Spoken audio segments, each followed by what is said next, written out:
Socialist Venezuela is going up in flames, and a socialist tyrant Nicolas Maduro sends his socialist army to run socialist trucks over anti-government protesters. Socialist Democrats here in America are saying that socialism has nothing to do with it. At the Socialist New York Times, a former newspaper, socialist editor-in-chief Blithering Prevarication III explained Venezuela's collapse to a gathering of socialists over champagne and caviar at the Socialist Yacht Club on Park Avenue and 46th Street, saying, quote, "The problem is, lads, they did the wrong socialism, don't you know? They did the sad socialism with breadlines and all that nasty oppression. What you want to do is the happy socialism with rainbows that shower chocolate caramels filled with magic money that pays for your health care. Then everything is just peachy," unquote. Socialist Alexandria Socialist Ocasio Socialist Cortez streamed a video on Instagram during which she prepared socialist carrot rosettes on a bed of socialist marzipan while swigging a socialist Rambauer Chardonnay with enticing aromas of socialist vanilla. In the video, she explained, quote, "What the Venezuelans didn't understand is that socialism only works when you move your hands around a lot and speak very passionately to people who know absolutely nothing about economics or history. It's only when you start actually doing it in real life that you wind up roasting cats over a trash fire," unquote. Socialist actor Sean Penn, who supported socialist dictator Hugo Chavez, who helped send socialist Venezuela on its socialist path into socialist bankruptcy and disorder, says he actually meant to support Hugo Boss, who made the great suit he's wearing. In a statement released by his sobbing agent, Penn said, quote, "At the time I supported Chavez, I was playing that retarded guy in I Am Sam, and I guess I got a little too into the part, if you know what I mean," unquote. Socialist Bernie Sanders said he didn't know what everyone was so upset about. Then he and his wife flew to Caracas for their second honeymoon. Trigger warning, I'm Andrew Klavan, and this is The Andrew Klavan Show. I feel hunky-dunky, life is tickety-boo. Birds are winging, also singing hunky-dunky-doo. Ship-shaped ipsy-topsy, the world is zippity-zing. It's a wonderful day, hurrah, hooray, it makes me want to sing. Oh, hurrah, hooray, oh, hooray, hurrah. Well, you got to hand it to Vladimir Putin. He may be a second-rate thug, but he's a first-rate, second-rate thug. He's turned his crumbling gangsterocracy into a genuine threat to world stability and to our safety. He's got every member of the media, from Joe Scarborough to Joe Scarborough, since basically they're all Joe Scarborough, dancing to his tune on this collusion hoax, and I personally have seen more than circumstantial evidence that he's running Adam Schiff as an asset. And while I'm lying, so is Schiff, and Schiff's lies help Putin. And his meddling in Venezuela, Putin's meddling in Venezuela, is just the sort of colonialism the Monroe Doctrine has forbidden in our hemisphere since the early 19th century. Putin is a bad guy. He is a murderer, he's an imperialist, and he's an oppressive bigot. He's a world stage Al Capone.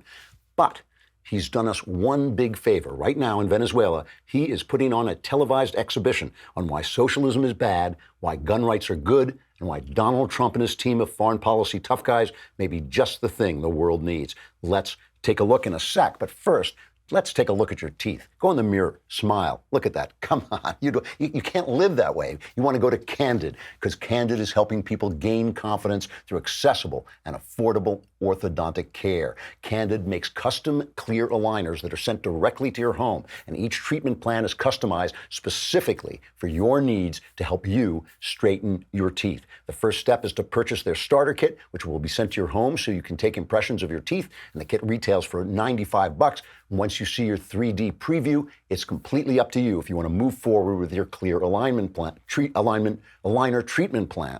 And then you can talk to somebody, and Candid uses only experienced orthodontists, never general dentists, to help you devise this treatment plan. You can also talk to a real person anytime you want if you have questions about Candid's treatment. Their average time for a treatment is 6 months, and it will literally save you thousands of bucks compared to the other guys. You're one step away from getting straighter, whiter teeth. Take advantage of Candid's risk-free starter kit guarantee. Plus, when you use my dedicated link, candidco.com/Klavan, you'll save 50% on your starter kit. That's candidco.com/Klavan to get 50% off the price of your starter kit. candidco.com/Klavan. And I know what you're thinking. You're thinking, yeah, I want to fix my teeth, but I just don't know how to spell Klavan. But it's Klavan. Now you know. Go straighten your smile. It's Mailbag Day. We're going to talk about it. We're just going to play that for the next 25 minutes until we get to the over and over. I don't know. This is starting to unnerve me, and I'm just going to have a twitch by the end of the show.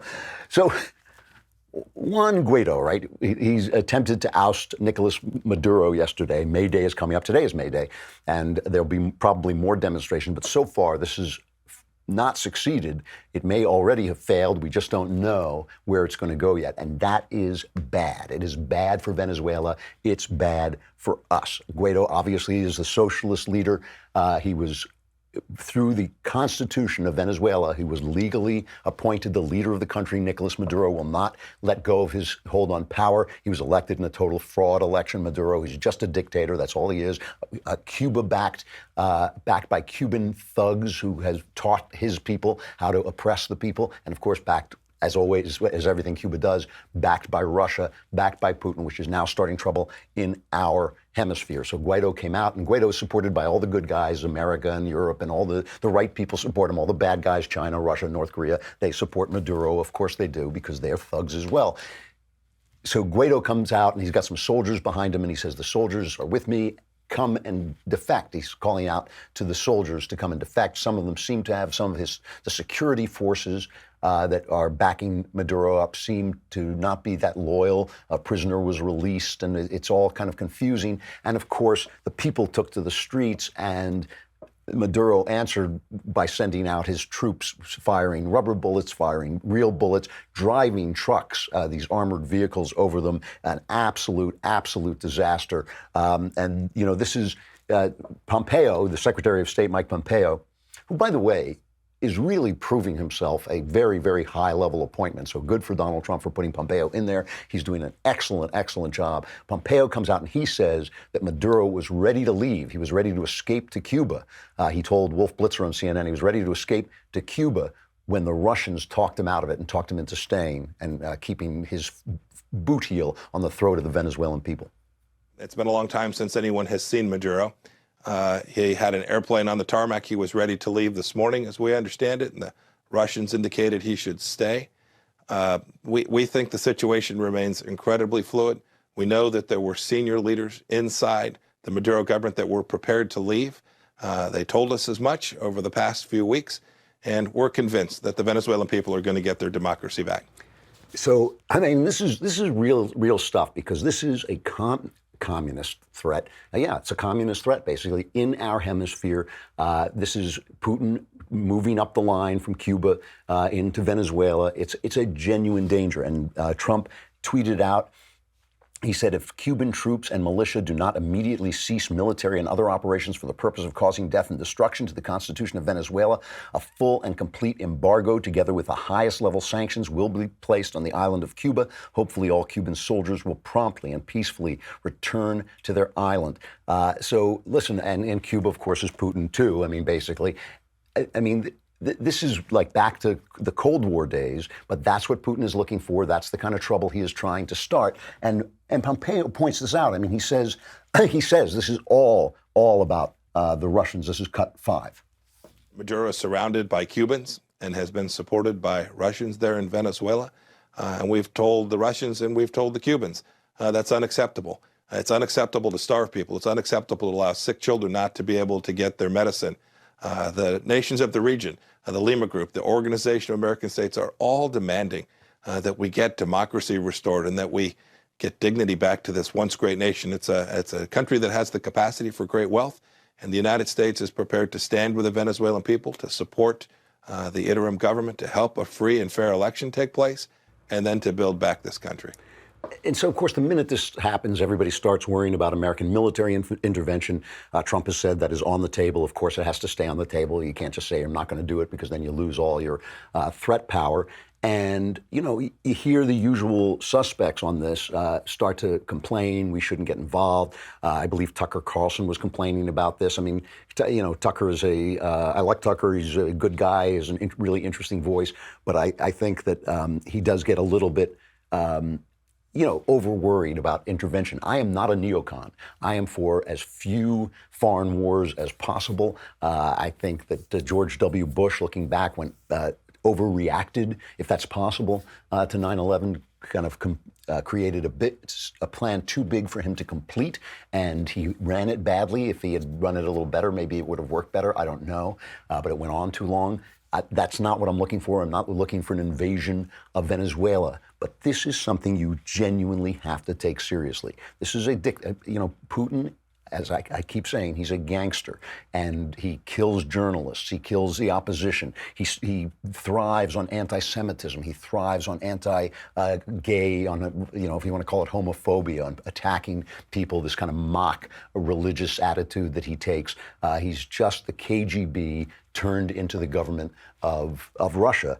And to have him in our hemisphere, he's already expanded his hold in his area, but to have him moving on our area is a serious, serious threat. And so Wolf Blitzer, the thing that Blitzer said as well, he's got missiles in there. How could we ever invade? And this is Pompeo's response, his third cut.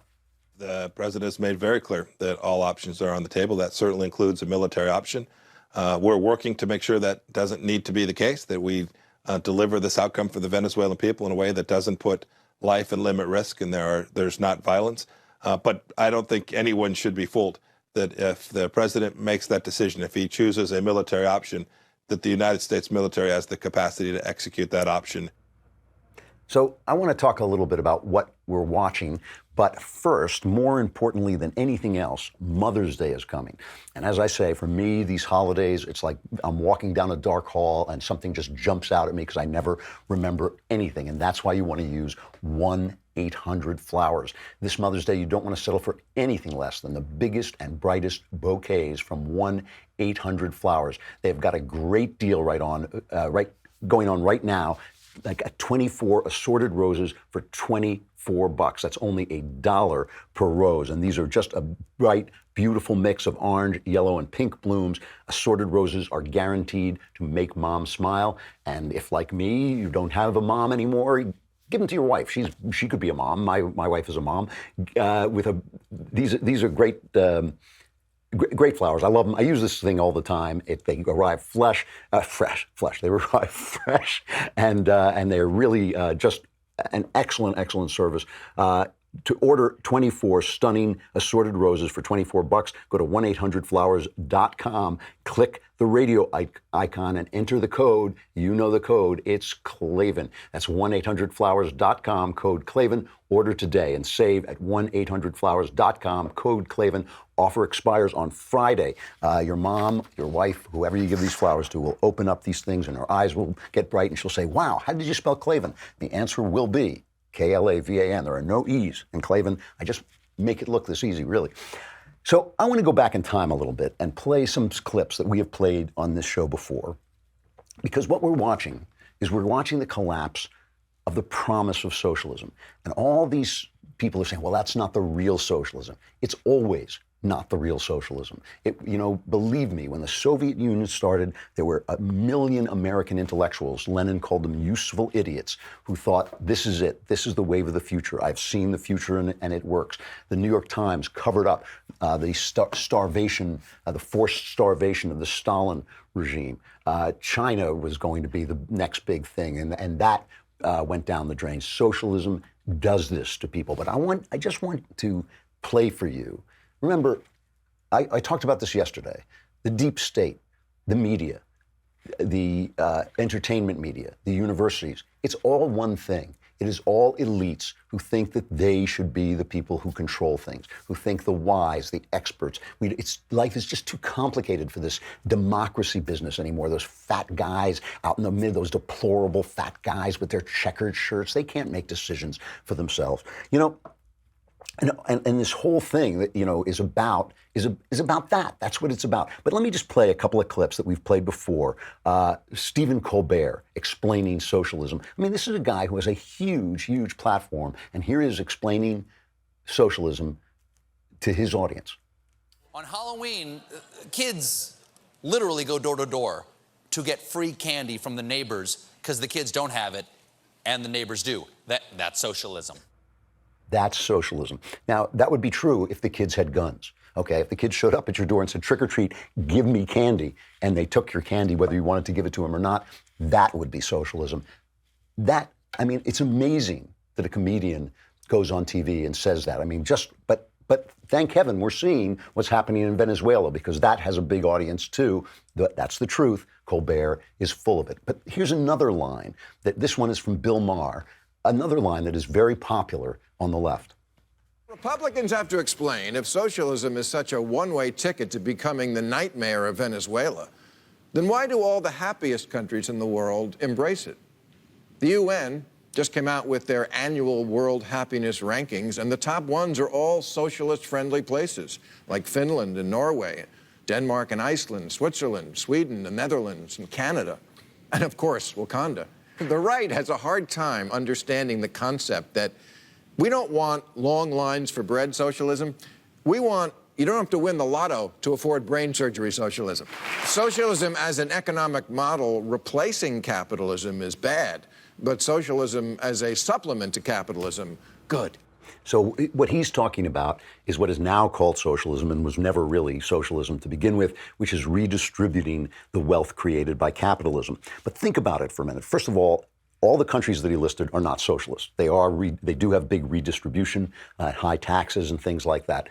But they're also homogenous states with very homogenous countries for the most part, with people who share a culture, who share values. They're not like our system where anybody can come in basically and abuse a huge welfare state and do abuse a huge welfare state. I believe in a small welfare state. I actually do believe in this because I think people are too afraid to be free. I think people are fearful of being free. But it's true, once you accede to the idea that there should be a small welfare state, every election is going to be, shouldn't it be bigger? How come this person can't afford college? This person can't afford a beautiful suit. This person, how can he get a job without a beautiful suit? It just goes on and on and on. And healthcare, of course, is a bottomless pit that will just suck every resource into it, because where do you stop? I mean, what are hair implants? Is that something that you should be allowed to have? Why is birth control on there? It's ridiculous. But this is the thing that they are selling. Let me just play one more. And by the way, this whole thing about these countries are happy, who cares? Our country is a stressed out, crazy, revolutionary country producing more inventions, more industry, more wealth, more new ideas than anywhere else. That's stressful. You're happy if you're living in this country. Like I say, Norway invented the paperclip. Good for them. And no wonder they're happy. We provide the army that protects them. We provide the new inventions in healthcare that they live on, the phones, the cars, whatever they use that's high-tech tech comes from us. So they're happy like, a kid living in his parents' garage, or really like an old person living in his kid's garage, really. And so they're happy like that. Who cares? Who cares if they're happy? I mean, like the big yellow smiley face is not the purpose of life. It's creativity, contribution, building things, taking mankind to its next stage. That's happening here under a more capitalist system, a capitalist system that's definitely under threat. Let me just play one more, and I don't like making fun of or attacking private citizens, but this is a lady who asked a question of Bernie Sanders at the Fox News town hall that they did, and listen to her description of socialism. Our question comes from Kathy Harrington. Kathy, what's your question for Senator Sanders? Hi, Senator Sanders. Welcome to the Lehigh Valley. So my question is, the definition of socialism is just a society agreeing to work together and combining their resources to make sure everyone is protected and taken care of. How can you challenge the idea that socialism is bad in the minds of the public? So everybody's taken care of, and it's the community getting together to help everybody. Again, just not true, only true if it's done with guns, because it's the whole thing. We're talking about a principle.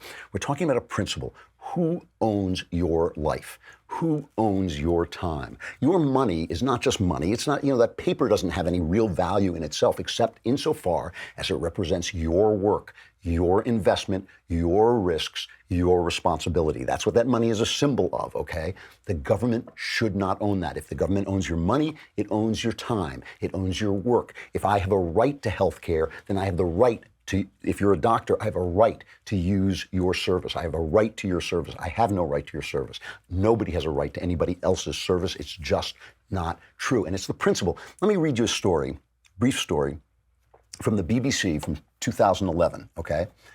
2011, so we're talking 8 years ago, still under Chavez. Venezuela has brought a new gun law into effect which bans the commercial sale of firearms and ammunition. Until now, Anyone with a gun permit could buy arms from a private company. Under the new law, only the Army, the police, and certain groups like security companies will be able to buy arms from the state-owned weapons manufacturer and importer. The ban is the latest attempt by the government to improve security and cut crime ahead of elections in October. Okay, so as Chavez's plans, supported by Sean Penn and Oliver Stone and Michael Moore and all the rest, as they were leading the country into disorder, they said, well, we've got so much disorder, so much crime, we've got to ban guns because guns are causing the crime. You've never heard that before, right? Yeah, you hear it on MSNBC. But what do you hear on MSNBC now as they are reporting on Venezuela? Listen to this. I think it has been surprising to a lot of people in Washington, in the administration at least, that this is taking longer than they thought, despite the sanctions, despite the pressure. With the help of Russia and other outside forces, Maduro is hanging on.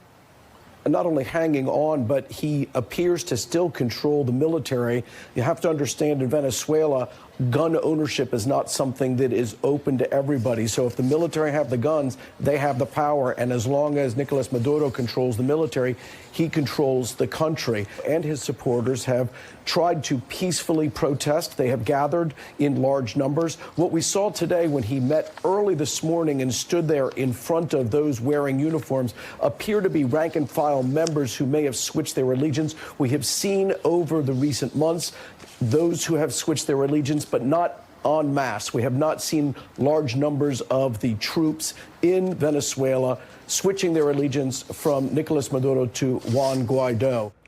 MSNBC just reported that because the people have no guns, they have no power. Quoting him directly, right? Since Maduro has all the guns, he has all the power. And you think to yourself, gee, if only they had a constitution that said people had a right to bear arms so they could form militias in case, the government goes bad. But of course, that would never happen here because our government is filled with such wise, just freedom-loving people as Alexandria Ocasio-Cortez. Vladimir Putin, God bless the devil, is basically giving us a course on freedom. He is showing us in front of the TV, he's showing us on TV why you need guns, why there's nothing benign about the attempts to take guns away, because it's the principle. You can have socialism without trucks running people over. If, for instance, you introduce it to countries like Europe, where people basically have aged out of freedom. They basically have gotten tired of being free. They just want to be taken care of. They want to be taken care of by the United States that protects them. It gives them the medicines that they want. And they don't understand, you never understand with socialism, that you are selling your future. You're selling your future. You hear Bernie Sanders talking about the corporations this and the corporations that. Well, the corporations give you your iPhones. The corporations give you your computers, your cars. All those things that you love come from the corporations.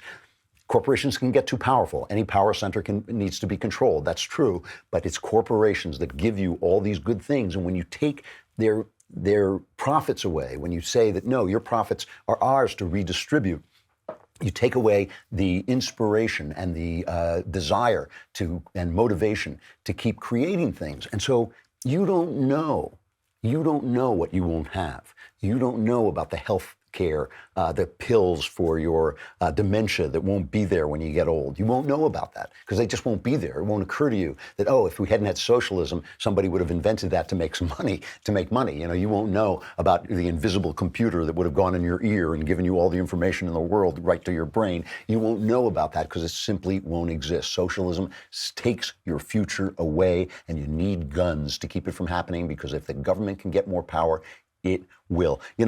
I just want to end this by talking about the fact that, you haven't heard a word from Bernie Sanders about Venezuela, and you haven't heard a word from AOC, because they know the principle is at stake. They know what the principles are that are at stake. And the New York Times is playing this story way down for riots and demonstrations like that going on in our hemisphere.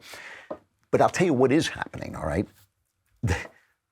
Bill Barr, the Attorney General, as we speak, is before Congress, and the Washington Post put out this completely fraudulent story. Well, not completely fraudulent, skewed story, because at the Washington Post, democracy dies in journalistic malfeasance. They put out this story that Mueller complained to Barr about his statement about the Mueller report. Remember, Barr came out with a statement saying Trump had basically been cleared of Russia collusion, but not exonerated of obstruction of justice. And what Mueller basically said was, yeah, all that was true.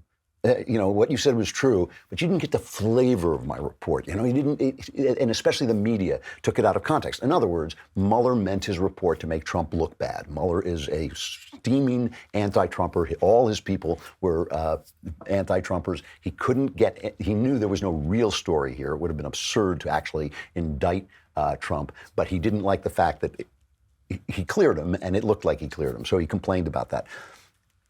There's an article in the Wall Street Journal today by a guy named David Satter, who used to be a Russian-based newspaper correspondent.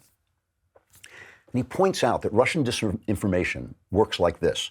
When they want to slander an American politician, they pretend to like him, right? Because we don't like the Russians, so they pretend to like him. When they want to support a politician, they pretend to hate him.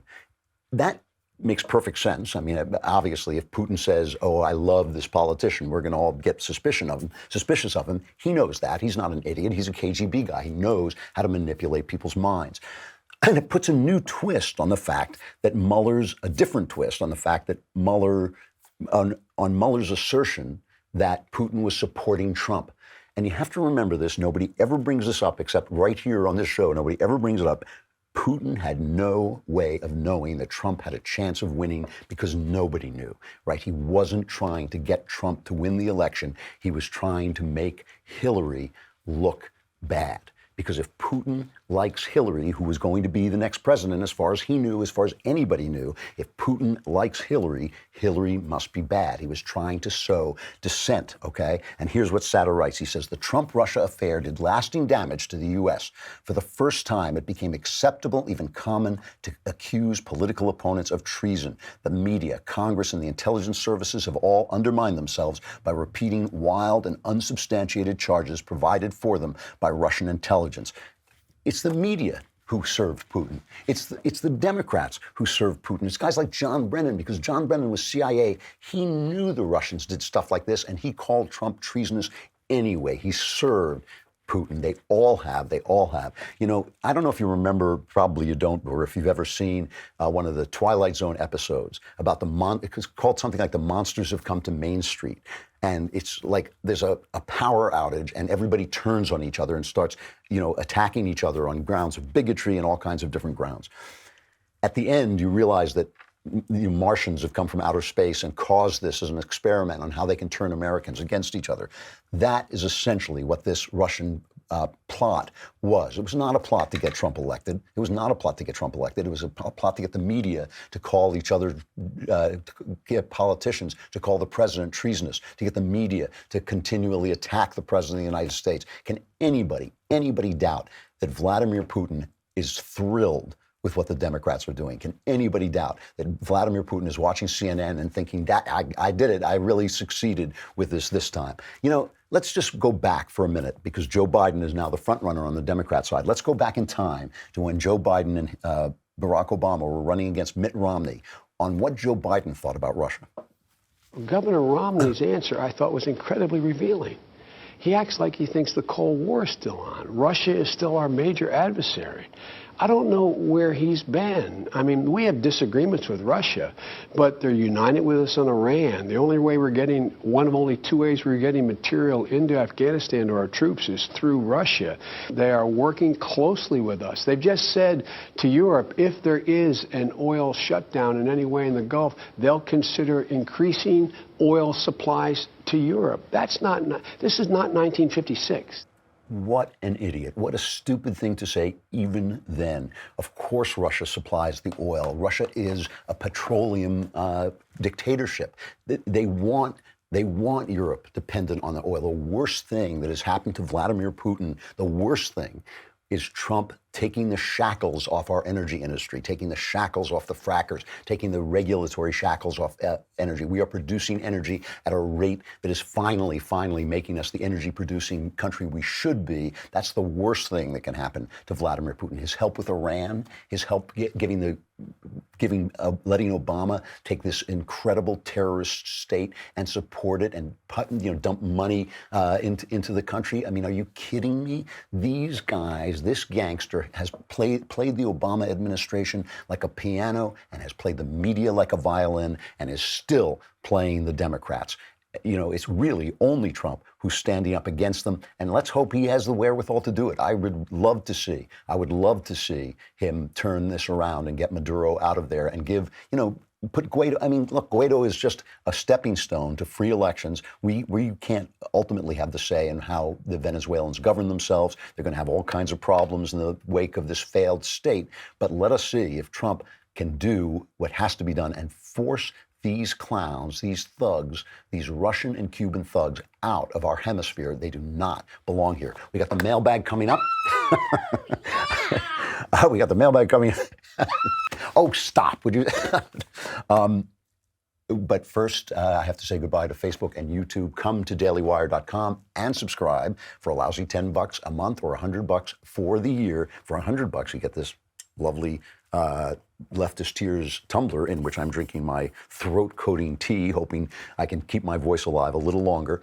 And you can be in next week's mailbag when I will answer all your questions with answers that are guaranteed correct and will change your life on occasion for the better.